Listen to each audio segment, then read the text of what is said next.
days ago, this Indian guy said, we hope these H-1B delays and the disruptions will be addressed by the U.S. There are several Indians who have been stranded in India for an extended period of time. They have also caused a lot of hardships to their families. The Indian Ministry of External Affairs. First of all, I don't really give a shit, Margaret. Second of all, they can't be stranded in their own fucking country. What are we even doing here? These delays and these disruptions will be addressed. There are several people who have been they have been stranded for extended period of time. No, see, it would be stranded if they were in another country. They're just home now. They are just home. They are where they, like, in their country, right? Like, come on, dude. Because of scheduling or rescheduling issues of consular appointments. What? And these have also caused a lot of hardships to their families. Not my problem, not my countrymen. To the family life that they have, as also to the education of their children. As you would understand, and I think there was a communication from the US government also, that with effect from December 15th, they have expanded their review process or processes that they have, which covers specialty occupation temporary H-1B visa applicants. And it also is applicable to the dependents who are covered under H4 category visa. This particular change that they have introduced is applicable globally to all countries. But on our side, the government of India remains actively engaged with the US side to address and minimize the disruptions that have been caused to our nationals. No. More deportations. We do not want that. That is not what we want. They actually think they're entitled to the United States. Okay, yeah, enough immigration forever. Don't make it temporary. No more people. It was fascinating to see, like, the kind of hard-working immigrant narrative be completely fucking destroyed by people on Twitter recently. I was like, God damn, that's nuts, dude. And then, unfortunately here, we have Narendra Modi saying, happy to receive the U.S. Secretary of State, Mr. Marco Rubio. We discussed sustained progress in the India-U.S. Comprehensive Global Strategic Partnership. I choose to believe that's not real. An issue related to regional and global peace and security. What? What are we even talking about here? India and the United States will continue to work closely for the global good. I think that America needs to stop being taken advantage of by the global community so that America can actually do good for Americans. It's getting kind of ridiculous. Like, my country is a country. It is not an economic zone for everyone to take advantage of. I mostly lurk, thank you. Do something good for yourself, then do something good for someone else. If you can do something good for your family, yourself, then someone else. Yeah. That's how it should be, right? David said, they're not coming here to become Americans. They come here to make America another India. And he's quoting a screenshot here where someone named Sridhar Vembu said, once again, my appeal to Indians in America on a visa, please come home even if you feel it is hardship and sacrifice. Self-respect should dictate your course. Let's make Bharat proud. And someone named Sridhar Ramesh responded to that saying, no, send more Indians to America. Our population is much larger, and we could easily subvert their democracy to our will.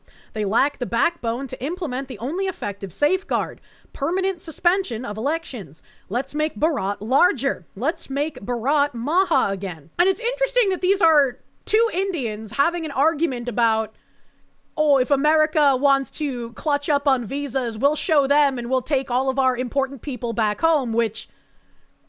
good, do that. If they are important, they should be able to help India and build up their own country, right?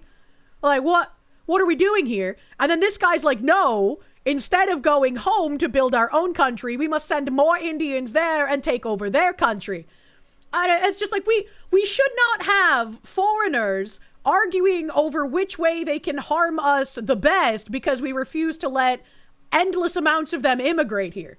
Kind of fucking crazy. And Solionath said, the Indian government's explicit stated goal is to use Indian workers to subvert other countries' democracy. And there's a little screenshot here that says, the real impact of the diaspora in politics is funding, campaigning, and spreading India's influence. As overseas Indians have become more prominent in their host societies, many have begun to take more of an interest in politics, both in their new countries and back home. So political parties, Indian and foreign, are wooing them more keenly. Mr. Modi and his BJP are acutely aware of this. Their election manifesto in 2014 called the diaspora a vast reservoir to articulate the national interests and affairs globally that would be harnessed for strengthening brand India. The next year, the party's general secretary said the BJP saw the diaspora as India's voice abroad, the way the Jewish community looks out for Israel's interests in the United States. That should not be the case. There should not be governments sending mass amounts of immigrants to my country to influence the politics of my country. That is not what my country is for. Fuck off, go home. So Cernovich said, "How dare you racist, lazy, stupid Americans make me go back to my home country. Never seen a crash out like this before in my life. They hate us. The mask is fully off." And I was like, I wonder if there's a video he's referencing, because like people in the comments seem confused. There's not anybody like posting a video for reference, but it might just be that he's talking about the overall discourse, like I mentioned previously on Twitter at the moment.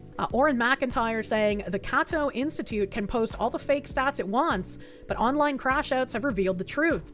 The myth of the hardworking and grateful immigrant is dead.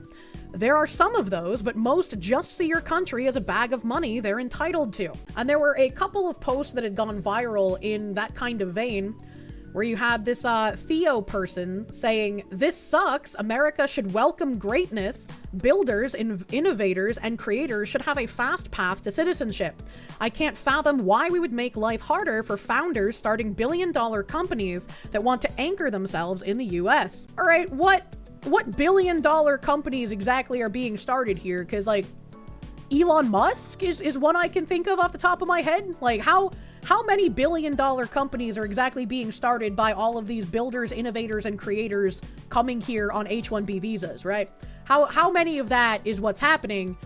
And on top of that, there might be million-dollar industries, but they're basically industries that fast-track people into different visas to get them to stay longer in the United States when they should have been removed. That's not a real business I want operating in my country.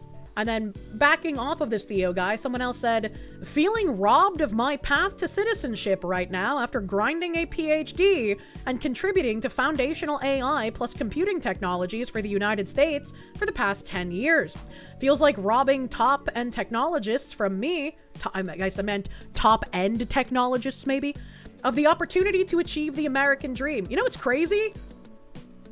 Where is this guy from? Because if it's not from America, then he's not entitled to the American dream. What are we talking about? Just says connected via United States account based in United States. Then what are you talking about?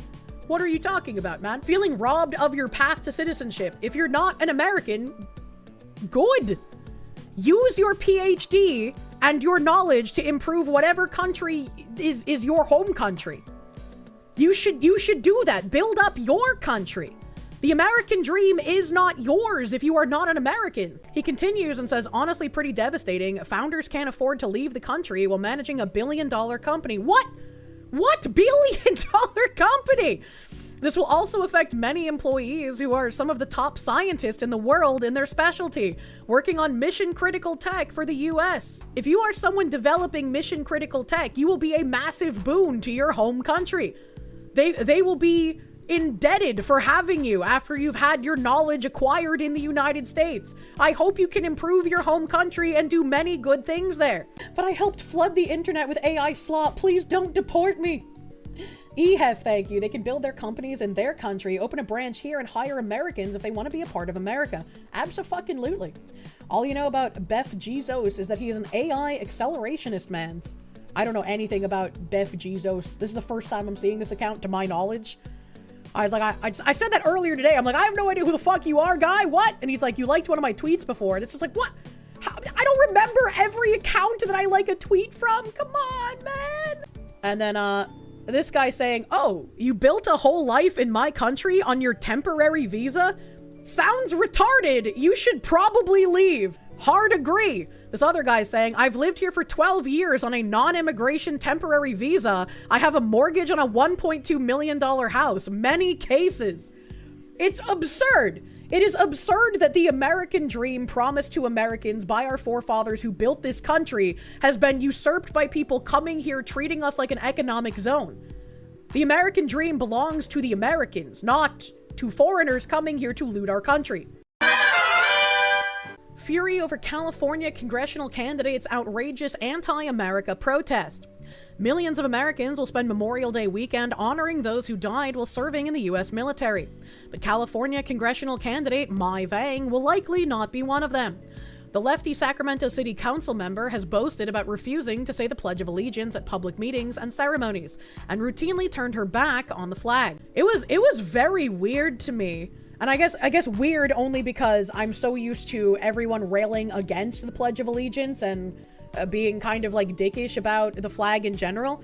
But coming back home and going to like local political things, yeah, everyone does the Pledge of Allegiance at these local political things. And I was like, damn, that's jarring, but like in a good way. I didn't think this still existed.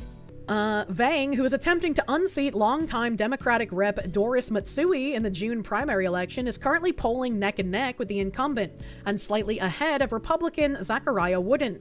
But the potential of an anti-American Congress member isn't sitting right with some constituents in the state's recently redrawn 7th Congressional District, which added more conservative pockets like Lodi, Placerville, and El Dorado Hills to an electoral map that already included parts of Sacramento and Elk Grove. I'm kind of surprised by that, considering like the anti-American people who have been elected elsewhere, like in Virginia and New York and Washington.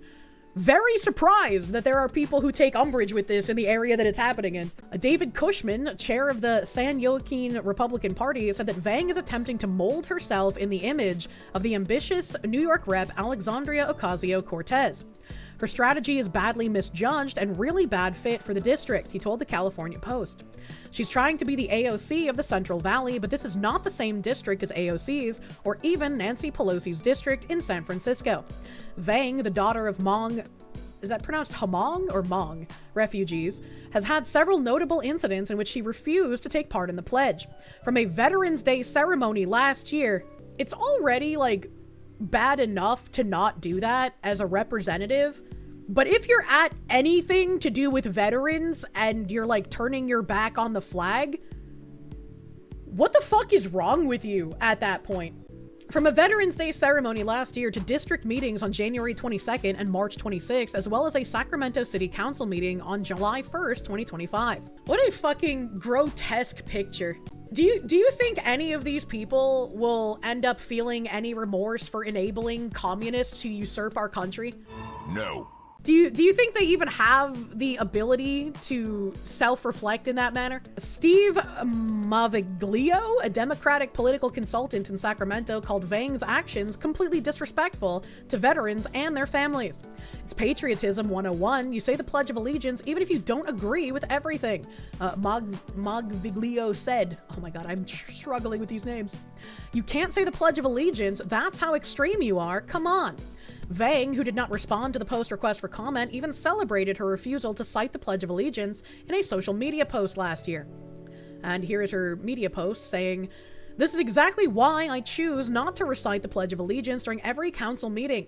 As much as I love this country, that's a fucking lie. I use that moment to ground myself, to center our communities, and remind myself of the injustices and harm that continue to affect so many, both locally and across the globe, under this nation's influence. We must not tune out. They want us to become numb to the realities we see in the news. It's part of the plan to keep us complacent, but instead, we resist. We surround ourselves with loved ones, take time to rest, remain vigilant, and stay steadfast in the fight for equity, justice, and humanity." Oh, chat, she's filling her cup because doing the work is never ending. We got us. I love you all. Hashtag Free Palestine, hashtag Protect Humanity, hashtag We Belong, hashtag Keep Families Together, hashtag Know Your Rights, hashtag Rise Up, hashtag People Power, hashtag Heart and Hustle. This is not someone that should be serving in our government in any capacity, much less this should not be a person in our country at all. This is not somebody who is here to be an American. This is someone here to destroy what Americans are. Why are we allowing this?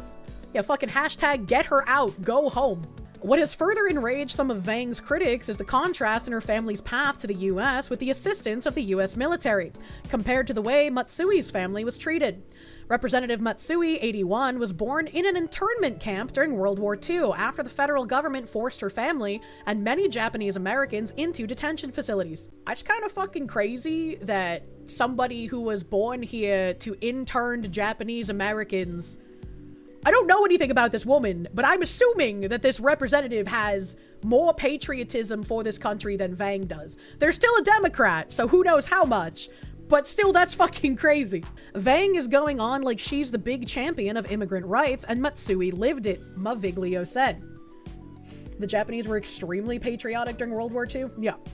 Amy Gardner, a community organizer who founded Midtown East SAC Advocates, I know that's short for Sacramento, but SAC Advocates is funny, called Vang's actions during the pledge infuriating, while also criticizing the council members' approach to public safety. Vang repeatedly opposed Sacramento city budgets over disagreements about police spending, including voting against multiple budgets between 2021 and 2025, according to the Sacramento Bee. Swearing loyalty to the people should be a hard requirement to taking up any form of public office? Agreed. Hard agree. I think she's actively trying to take money away from the police department and law enforcement across the board, Gardner said. Well, that's not surprising. That's just like typical Democrat platform at this point. Like that's like the least surprising thing in this article. Corin Rankin, chairwoman of the California Republican Party, said the controversy over Vang's refusal to take part in something as fundamental as the pledge speaks to broader problems inside the Democratic Party. Too much contempt for law enforcement, too little respect for our country, and no understanding of what Californians value. Voters want leaders who respect the police and honor our flag. When a candidate cannot meet that basic test, it tells voters everything they need to know. Wooden, a first-time candidate who hails from San Joaquin County, appears to be within shouting distance of finishing in the top 2, which would allow him to advance to the November runoff.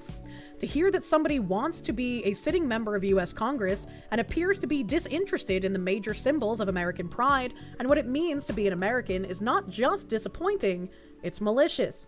A lot of her rhetoric is a rejection of our basic American values. Well, yeah, that's what communism is. It's a rejection of pretty much everything, anything our country stands for, you know? Get out of my country! My dad didn't suffer for you to be this retarded. True and fucking real. Why do we take this shit lying down? It's fucking wild. The best we can do is complaining online. Get involved in local politics before it's too late. True. Very fucking true. We do have deportations happening. Like, they are going on. Do not forget it is happening. It's just like, I know a lot of us would like this to be faster. And it's very frustrating to see, you know, wins happening on our side while there's still so many people getting elected and being embedded that want to destroy our nation. Asmongold saying the exact same thing I just said a minute ago. It's not that she doesn't have a place in Congress, she shouldn't even be in America. The only time these people uphold American values is when they're using them to subvert the country. Denaturalizing and deporting these traitors is the next step. And he's absolutely fucking correct. The only time any of these fucking disingenuous cunts invoke anything about American values or the Constitution or the rule of law in our land is when they think they can use that against us because we want to defend those things. We want to hold these things as valuable, but they continuously be exploited by people who seek to destroy us, and it's very infuriating. Asmongold being 1000% correct here. First principle should always be, I will not allow my principles to be used against me by someone who does not share them. Your principles are fucking worthless if they lead to you getting killed. They were worth nothing. Bare minimum, still happy with deportation numbers? I'm happy they're happening. Would I like to see more? Absolutely. Do I know why there aren't more right now? Yes. Is that a problem? Yes. What can we do about it? Get involved locally. Get elected. Get the spineless do-nothings out. Get the Republicans who refuse to actually do anything for this country out of their fucking seats. Have you ever wanted a pet, but the responsibility of remembering to feed and water something alive is a horrifying prospect? Get your very own Korsche today. This little guy is too low IQ to understand it's not alive. Do you already own the Conco's My Little Padded Room Magical Girl Kirsche plush? Well, get this companion Korsche to keep her company. Or maybe you just want to commit war crimes with a reliable partner who won't snitch to Interpol about your dastardly doings. Get your Korsche today. The Korsche will continue to love you, no matter what.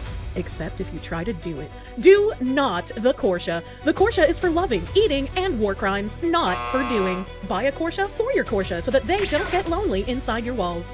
Korsches are valuable employees of Korsche Mart, and if you find a Korsche reverted back to a Kirsche, please call 1-800-KORSCHE now to have her return to her original residence. Korsches are also an endangered species due to severe retardation, overeating, and excessive use by world powers and military conflicts. Please know that owning a Korsche does not give you the right to do it. The feds are listening to your every move. If you or a loved one has been assaulted by a Korsche, contact authorities immediately, as you will not make it. You can buy your very own life-size Korsche or a Korsche for your Korsche starting May 8th at 3 p.m. EST through June 5th at 8 p.m. EST. Get yours now before they escape and are gone forever. There's this video here that says, when Somalians go to the doctor, they suddenly don't speak English and need an interpreter. The interpreter gets paid $100 an hour plus transportation cost. They must brainstorm every day about how to suck money out of the system. When I was young, and my dad had lost his insurance because he had to get a different job, I wasn't on his insurance because he lost it, so I went to apply for state insurance because I was working a minimum wage job. And when I got to the office, I can't even remember what town it was in, but it was somewhere like north of Boston. When I got to the office, the only people in the office were, like, I guess translators or interpreters. I had to wait an hour and a half to get someone in the office that spoke English to discuss my healthcare options. I was like, there is no point, there is no reason I, as an American who speaks English, which is our native language, I am sick of the subversive fucks who are just like, man, America didn't have a native language.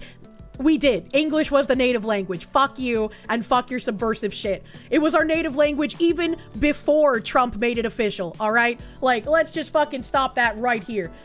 But it's absurd that in Massachusetts, as an American, I had to wait to get somebody in the office that spoke English in order to try and get state-funded healthcare. That is fucking absurd. When a Somali goes to the doctor, magically, they forgot how to speak English, so they need an interpreter there. So the county brings in an interpreter at $100 an hour, minimum 8 hours, to interpret what the doctor is telling the patient. So that's another layer of fraud that nobody's even talked about or revealed. And it's millions and millions, hundreds of millions of dollars all on its own. Interpreter services. Yeah, because what percentage do you think of these people, especially if they were born here in the United States, they speak English, right? Like of course they do. They should not be saying no English. And then remember, the interpreter has to get to the doctor's office or the hospital. How are they getting there? The transportation company, and then they got to get back home. And that patient had to get to the doctor's office. How? Transportation. Kids got to get to school. How? Transportation. That's why I said the transportation is the hub of, really, I think, all of this. So basically what we're talking about between all these fraudulent businesses, the daycare, the autism centers, the adult daycare, the home services, and then the transportation, and then on top of that you have it looped in with them going eventually to the doctors for translators to be paid by the state. That's exactly what's happening, yes. The levels of fraud being perpetuated upon the American people are quite literally unfathomable at this point. A U.S. Forest Service law enforcement is now asking for the public's help identifying a group of Indian nationals seen defacing Cathedral Rock in Sedona, Arizona, a sacred Native American site, with furious Americans demanding their immediate deportation. I wonder how many disingenuous leftists will be like, but what about Mount Rushmore? What about that? Look, man, that's different in a way. Kind of weird that we did mark up a sacred mountain, but like, these are immigrants who just don't care about our country, and we built a country. Must stop the Indian on Indian violence, but peaceful model Indian was only sacred to them for like 50 years. Was it really that short? Was it really? It was our sacred mountain to mess with, you know? Conquered the mountain! And, you know, I don't want to be conquered again. If we end up getting conquered, unfortunate. I don't want that to happen. That's why I try to defend things.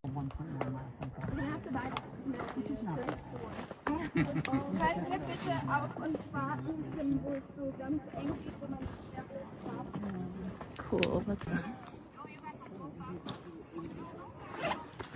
The tribe was there for less than a century after they conquered the people who were there before them. Many such cases.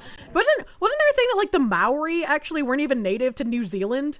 Like, they came there and they, like, killed some other tribe, like, eradicated them. There's Indian versus Indian in a cage of death, live on pay-per-view. I would always support the Feather Indian brethren. Killed and ate them. Jesus Christ. Yeah, cannibalism seemed to have been popular all around the world back in the day for some reason. The tourists conquer the US and want to cave the mountain into a giant landmark, then okay, but this is just third worlder, I'm going to break this because I can child behavior. Same as that vid from a couple of weeks ago with one destroying an English stone wall. Yeah, absolutely.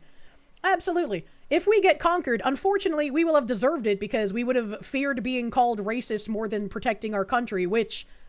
How is it racist if we have so many different ethnicities in America who have been here for a gajillion generations at this point? Well, it's just like, come on, man. It's such a tired fucking argument. Cannibalism and human sacrifice were very common everywhere until Christianity and European colonialism put an end to it everywhere that it went. I'm sure you could find cases of cannibalism in European areas, but I don't know how widespread it would have been. I would definitely need to, like, read shit about that. But I would say there's zero chance of zero cannibalism happening in European countries. In Europe, it was rare necessity from extreme circumstance. There were also, like, just freak-ass people, right? Like, you had, the fucking Marquis de Sade, that guy. You had him. You had the people like, fucking Elizabeth Bathory, who was like, yeah, sell me your daughters and I'll bleed them in my basement so I can have eternal youth. You know, they were fucked up people. They existed. There was a lot in, Neolithic Europe. I can only imagine. White people don't season their fellow man.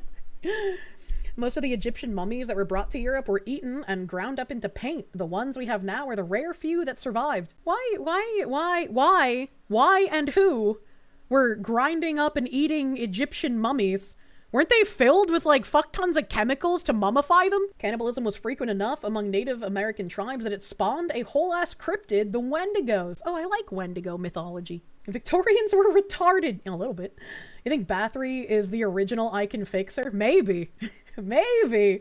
They were snorting the mummies. What the fuck? Victorian England was fucking crazy. Yeah, that's fucking crazy. That's fucking crazy. That's also kind of rude. Please do not snort the dead of other civilizations. Such a sentence is never before spoken. Fed Subpoena Hasan Piker and Medea Benjamin, whoever the fuck that is, Medea's house. Black people love that movie, right? Over Cuba trips. Investigation part of broader dragnet involving as many 40 American citizens who joined the Marxist convoy to Havana. I know it's Fox News, so I shouldn't get too excited, but it is incredibly nice to see in bold print in a mainstream news source them actually calling a spade. Actually calling a Marxist is wonderful to see. First on Fox, federal officials have served subpoenas to Marxist political influencer Hasan Piker and Code Pink co-founder Susan Medea Benjamin as part of a wider investigation into whether U.S. organizations and leaders violated U.S. laws and sanctions in supporting Cuba's communist regime. Piker and Benjamin are among those caught in a federal inquiry into whether activists who traveled to Cuba in March violated U.S. sanction laws through the financing, coordination, or delivery of goods to Cuba, including potential contacts with the Cuban government personnel or entities on the island. You know what would be the funniest outcome of this? Is that their defense against this would be, we actually didn't give anything to the Cuban people. The administrative subpoenas were sent to the pair by the Treasury Department's Office of Foreign Asset Control.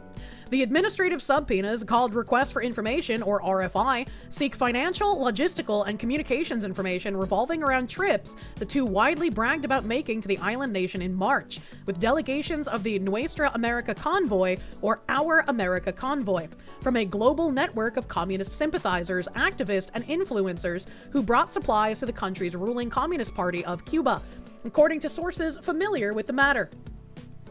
The investigation is part of a broader effort by officials at Treasury, State, and Justice Departments to curb malign foreign influence operations inside the United States, particularly activities tied to support for political violence, extremist movements, or acts the U.S. government classifies as terrorism.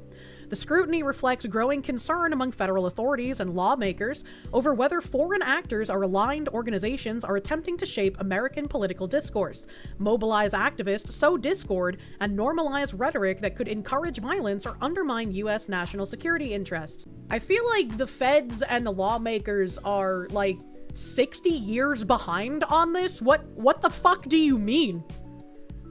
Over whether foreign actors are no, they have been doing this for decades, brother. What the fuck?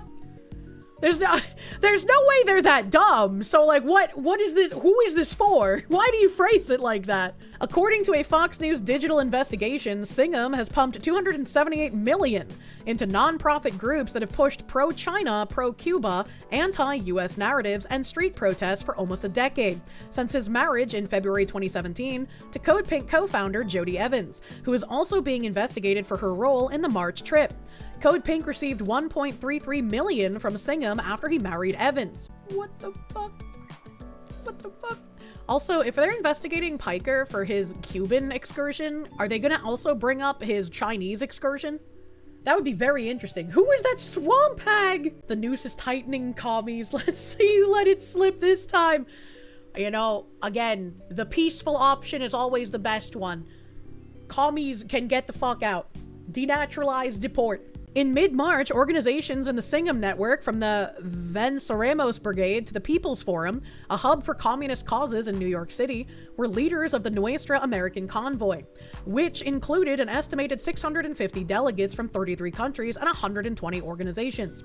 The organizations included Democratic Socialists of America, a U.S. nonprofit that promotes Piker as a headline member.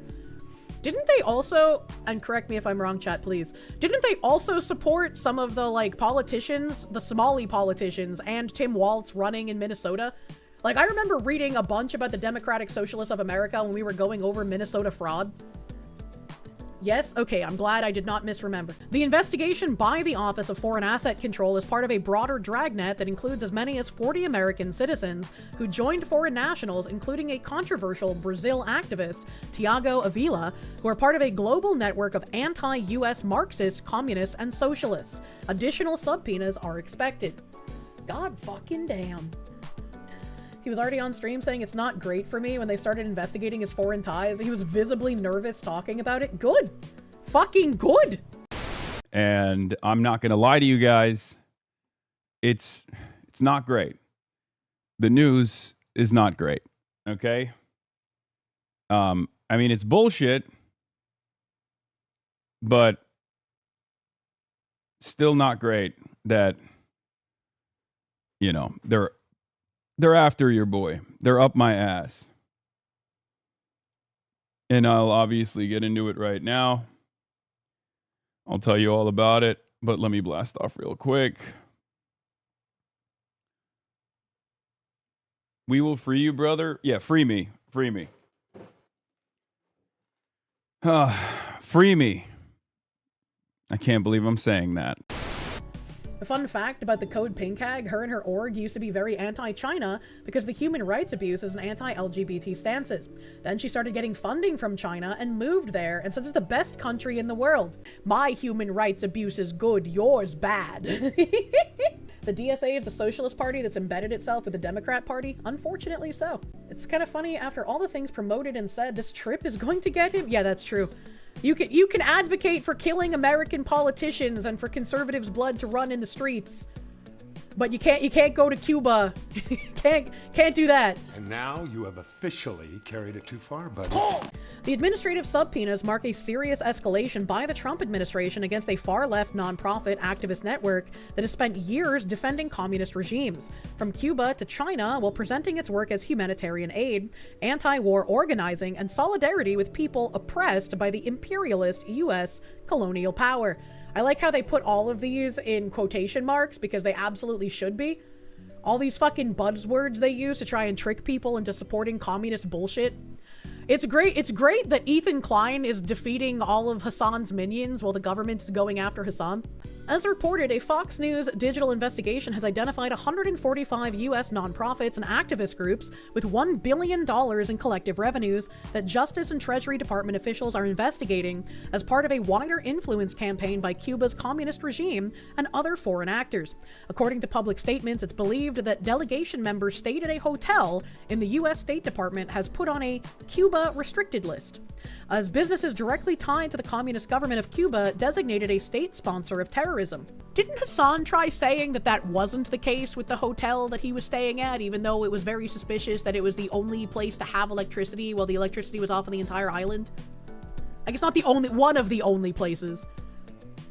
Let's see Hasan's uncle. Get his candy ass out of this one. Don't say that. Don't jinx it. He said he was forced to stay in a 5-star. I remember that. Holy shit. U.S. law imposes broad restrictions on financial transactions involving Cuba, primarily through the Cuban Asset Control Regulations, administered by the Office of Foreign Asset Control. Those rules generally prohibit unlicensed travel, related transactions, and the export of goods or services to Cuba, with limited exceptions for journalism, humanitarian projects, educational programs, and certain activities meant to support the Cuban people. It's no wonder that the commies always try to do it under like a humanitarian banner if that's one of the loopholes they can use. Save Kaya! Pointing silently to his dog Kaya to direct her back into his home. Where's the shocker, man? Piker, one of the most influential political streamers on Twitch, has built a massive online following with a mix of Marxist politics, anti-American commentary, and inflammatory statements that have repeatedly drawn public backlash. On March 10th, Piker posted a photo of himself on Instagram with the message, "I'm going to Cuba." In an Instagram post from the trip, Singham's wife, Evan, smiled wildly in Havana, wearing a red and white Palestinian scarf, or keffiyeh, around her neck, while standing beside Piker, who looked seriously into the camera. On a live stream this week, Piker said that the Justice Department's indictment of Cuban leader Raul Castro is a sham with no legal standing, designed to create a pretext for escalating U.S. pressure on the island. Piker argued that Trump is acting like a playground bully. Well, communists do deserve to get bullied. Let's get that straight. Fox News Digital recently observed Piker outside his Los Angeles home escorting his dog, Kaya, outside of the house for a bathroom break early one morning. Now, some people might disagree with me, but I think this is weird. I don't like when like weird paparazzi people go to like any kind of celebrity's home and starts taking pictures of them. I know this is like just part and parcel of being a public figure, but it still feels like that's kind of an invasion of privacy, man. Like, that's kind of weird. At least Trump only bullies people and not animals. True. It is weird. Don't defend your enemies. I don't think I'm like defending him specifically. It's like the practice has always been weird to me. The practice of like sitting outside of a public figure's house waiting for them to leave to take pictures of them. That's fucking weird to me. Asman just said the same thing.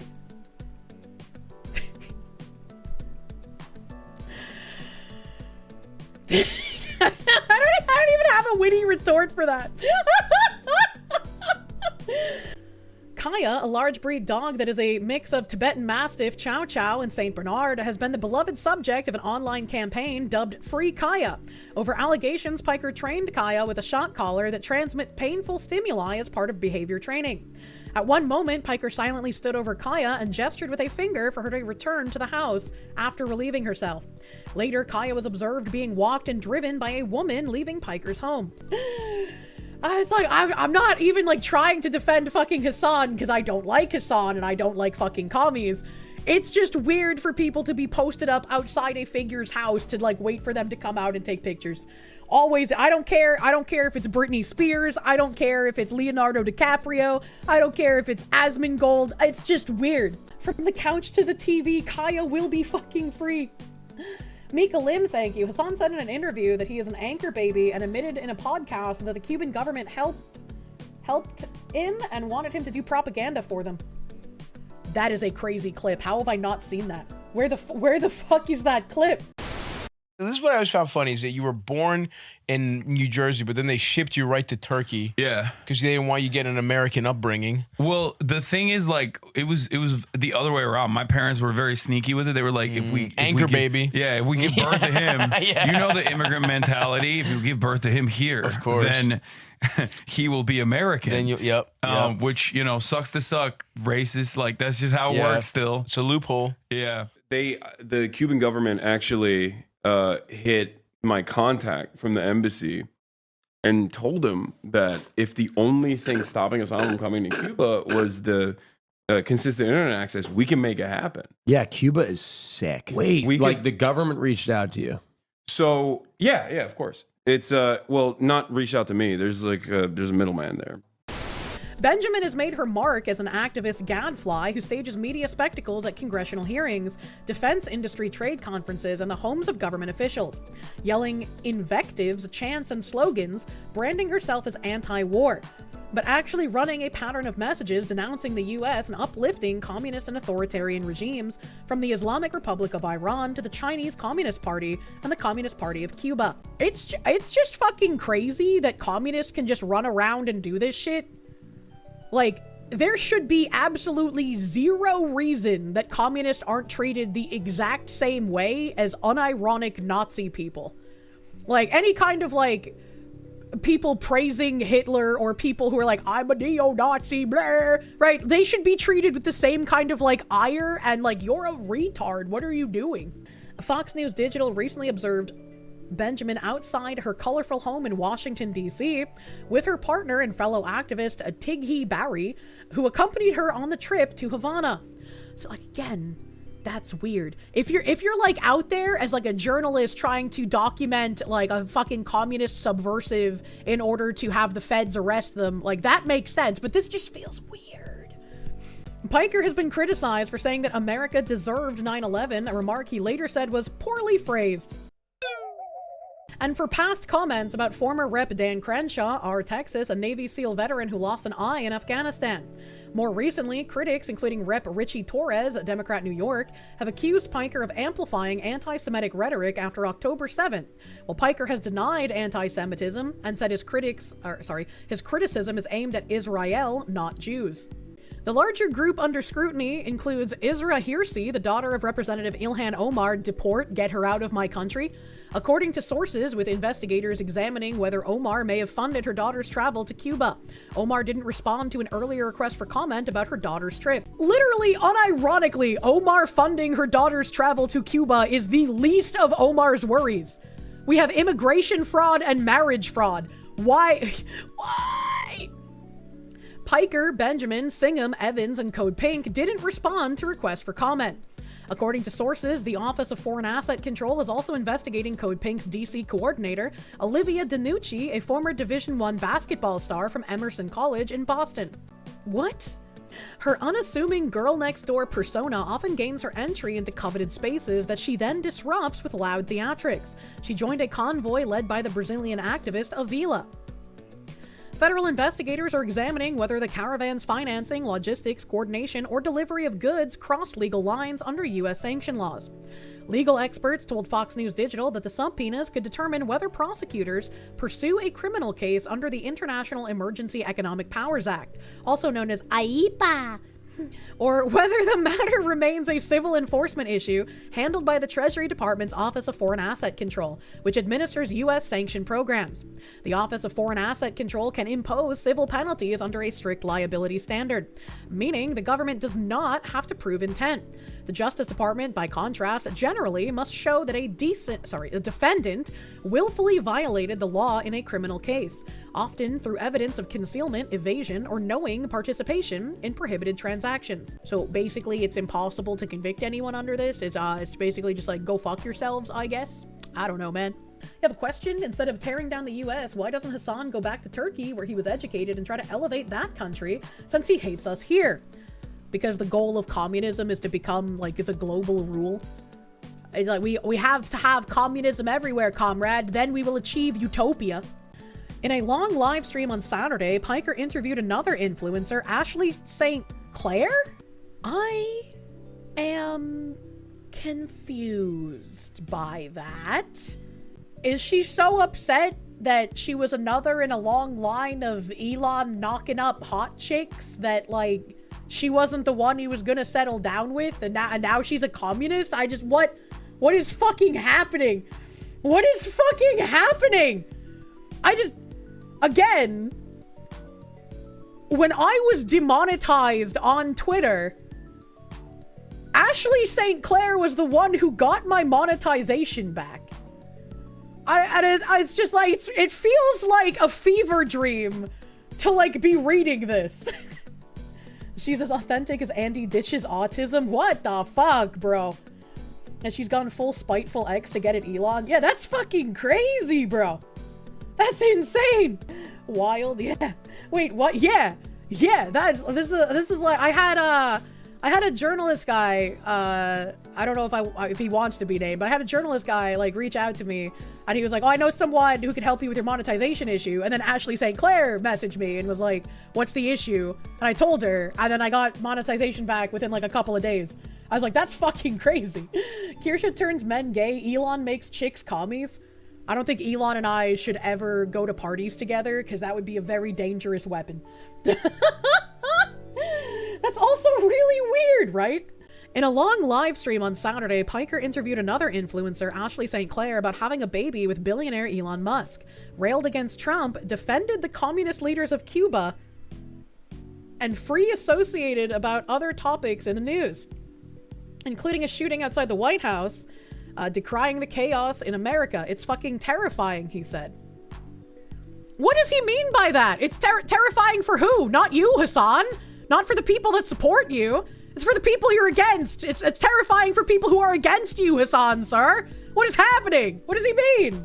Isn't this what he wants? Yeah, it's kind of weird. It's kind of weird. Oh, that's the end of the article. Holy shit. Holy shit. A sitting member of Congress admitted on the record in the U.S. House of Reps that she conspired with others to help Cuba. Where's her subpoena? That's a great question. I remember reading that article. What's going to happen to that bitch? It's almost like he's putting on a front now that he's aware the government's after him. Imagine. It's like that's why they claim that, like, they hear so many dog whistles from people on our side, when it's like, no, there's a difference between making a joke and then making an overt political statement. And you can usually tell by the tone in someone's voice when there's a joke present, or when they're like, yeah, I believe this politically. What in the fuck is Pop Stenox? This is like another pop culture crave channel. The most trusted name in politics news. All right. Is he taking a dead crow out of a bag? Is that a taxidermy crow, brother? What's happening? What is this? This is a hoodie. You got me a hoodie. Yeah. Okay. Yeah. Down here. Oh God, what's gonna be in this hoodie? This is gonna be. Let's see. You ready? Are you ready? I bet Hasan's girlfriend loves seeing this. Our boyfriend, comrade. Ready, chat? Oh God. Oh no. I'm not even gonna see it first. Chat's gonna see it before I do. You know, they're communists, so I'm just gonna sit here with popcorn and watch, but, like, if I had a man, and that man was... If I was actually married to Asmongold, and this wasn't a giant fucking meme, and a woman went on a stream with him and gave him a shirt like this, if he didn't absolutely eviscerate that woman on camera, I would... Hell hath no fury like a woman scorned, chat. Like, I would be like, there's no way this bitch survives the night. Ain't no fucking way. This is some, like, disgusting homewrecker bullshit. What the fuck? What the fuck? You could only think of pregnant Sonic when you see that shirt. Which makes me think of Mari_en.